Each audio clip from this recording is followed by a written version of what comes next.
war Soomaaliyeey oo ganacsatooy intaad inaga daysaan bariiskan aad ka soo daldalaysaan Hindiya iyo China iyo Dubai war lacagtiina wadanka geliya oo beero waaweyn oo boqolaal hektar samaysta oo waxyaabihii aynu halka uga baahnaan lahayn doonyaha ka soo buuxin lahaydeen dekedaha kale lahaydeen war bartan ka soo saaro dhoofiya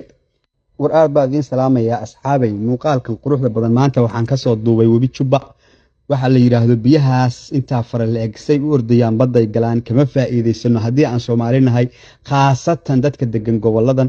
uu igu dhaxmaro waxa la yiraahdo webiga ka soo bilowdaa Soomaaliya ka soo galaa doolow ilaa Kismaayo taga saddex gobol buu maraa waa kumanaan kiiloomitir qaabka looga faa'iideysto inta uu dhaxmaro waa qaab ma garanaysaa dhigi karna boqolkiiba hal boqolkiiba labo siday tahay loogama faa'iideysto biyahaasi siday u ordayaan webiga galaya waxay galayaan baday galaya war Soomaaliyeey oo ganacsatooy intaad inaga daysaan bariiskan aad ka soo daldalaysaan Hindiya iyo China iyo Dubai war lacagtiina wadanka geliya oo beero waaweyn oo boqolaal hektar samaysta oo waxyaabihii aynu halka uga baahnaan lahayn doonyaha ka soo buuxin lahaydeen dekedaha kale lahaydeen war bartan ka soo saaro dhoofiya oo warshado kooban oo waxaan soo saara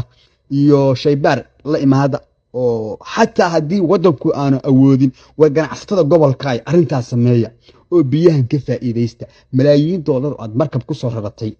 waxa kaaga fudud lacag kooban oo aad beero ku samaysay iyo warshado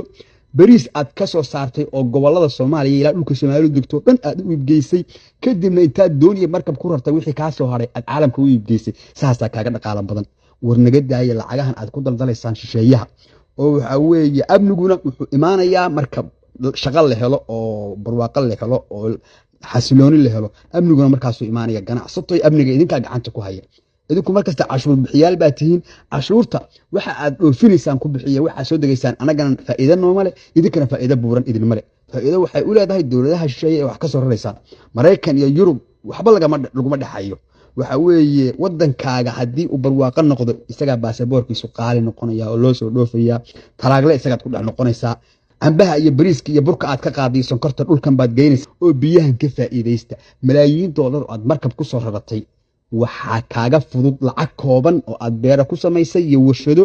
bariis aad ka soo saartay oo gobolada Soomaaliya ilaa dhulka Soomaaliya degto dhan aad u iibgeysay kadibna intaad dooniye markab ku rartay wixii ka soo haray aad caalamka u iibgeysay saasa kaaga dhaqaale badan war naga daaya lacagahan aad ku daldalaysaan shisheeyaha oo waxa weeye amniguna wuxuu imaanayaa markab shaqo la helo oo barwaaqo la helo oo xasilooni la helo amniguna markaas uu imaanaya ganacsatooy amniga idinka gacanta ku haya idinku markasta cashuur bixiyaal baa tihiin cashuurta waxa aad dhoofineysaan ku bixiya waxa soo degaysaan anagana faa'iido noomale idinkana faa'iido buuran idin male faa'iido waxay u leedahay dawladaha shisheeye ee wax ka soo raraysan Mareykan iyo Yurub waxba laguma dhaxayo waxa weeye wadankaaga hadii uu barwaaqo noqdo isaga baasaboorkiisu qaali noqonaya oo loo soo dhoofaya